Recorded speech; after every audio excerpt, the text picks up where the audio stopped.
¿Qué tal, jóvenes? En esta sesión vamos a ver el tema de transformación de fuentes. Primero, antes de ver lo que es la transformación de fuentes, es necesario mencionar que hasta el momento solo se ha tratado con fuentes ideales.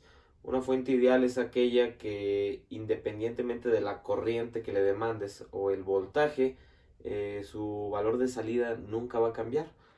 Sin embargo, este modelo no es muy aproximado al comportamiento real de las fuentes de voltaje o de corriente. ¿Sí? Por esta razón es que a las fuentes ideales se les agrega una resistencia en serie, como es el caso de la fuente práctica de voltaje, o bien una resistencia en paralelo, como es el caso de la fuente práctica de corriente. ¿Sí? Estos modelos tienen es una mejor aproximación que los modelos de las fuentes ideales. ¿Sí? Para poder hacer la transformación se utiliza simplemente esta relación para poder pasar de una fuente práctica de voltaje a una fuente práctica de corriente, o viceversa, de corriente a voltaje. A continuación vamos a resolver un ejercicio por medio del método de transformación de fuentes. En este ejercicio se nos pide calcular la potencia suministrada por la fuente de 2 amperes. Para poder resolver el ejercicio vamos a realizar una serie de simplificaciones para poder llegar al modelo de una fuente práctica de voltaje o corriente y poder hacer la transformación de fuentes. Entonces, primeramente simplificamos las dos resistencias de 5 ohms. Esta simplificación nos da una resistencia de 2.5 ohms, y esa resistencia en paralelo con la fuente de 2 amperes nos lleva partiendo de la ecuación de transformación de fuentes. Recuerden que si queremos convertir corriente a voltaje, entonces multiplicamos la corriente por la resistencia que está en paralelo.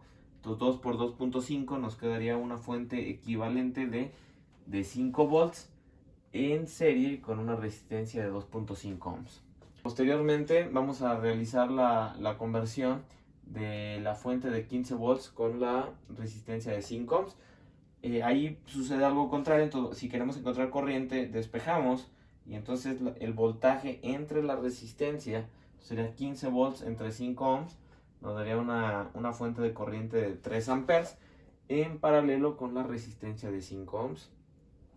De este lado sucede algo semejante, sería 15 VDX entre 5 ohms, y esto nos daría una resistencia de 3 VX, como tenemos aquí, ¿sí? En paralelo con su resistencia de 5 ohms.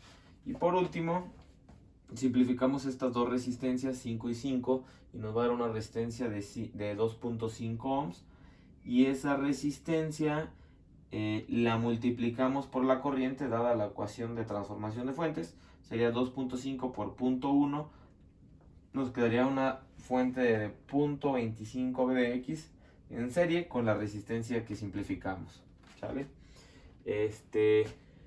Una vez que tenemos este circuito, volvemos a simplificar algunas resistencias. 5 con 5 nos quedaría otra vez 2.5 ohms, y 2.5 ohms multiplicada por la corriente, recuerdan la ecuación, 2.5 por 3 nos quedaría una fuente de voltaje de 7.5 volts en serie con la resistencia.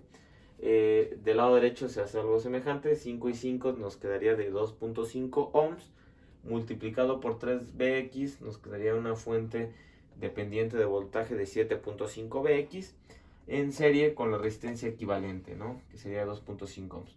Una vez que obtuvimos este circuito, que ya es un circuito de un solo lazo, procedemos a aplicar una LVK para obtener la corriente que circula en ese circuito. Entonces empezamos con la fuente de 5 volts, sería más 5 más 10i, que resulta de sumar 2.5i más 2.5i más 2.5i más 2.5i. Luego sería más 7.5 VDX menos 0.25 VDX y menos 7.5 volts. Recuerden que dependiendo de si la corriente entra por el positivo es positivo, de lo contrario es negativo. ¿Sale? Entonces, simplificando eso, bueno, y además conociendo que VDX quedó el voltaje en este par de nodos, que básicamente es este mismo par de nodos, y este par de nodos, o sea, B de X se calcularía como la suma de 5 volts más el voltaje en la resistencia de 2.5 ohms. A partir de esta fórmula, sustituyendo esta fórmula en la ecuación principal y resolviendo, nos queda que la corriente I es menos 1.2 amperes. Con la corriente I, sustituimos esa corriente I en el valor de B de X y nos da un voltaje de X de 2 volts. Y como nos piden encontrar la potencia de la fuente de 2 amperes, nosotros sabemos que el voltaje en la fuente de 2 amperes es el voltaje B de X.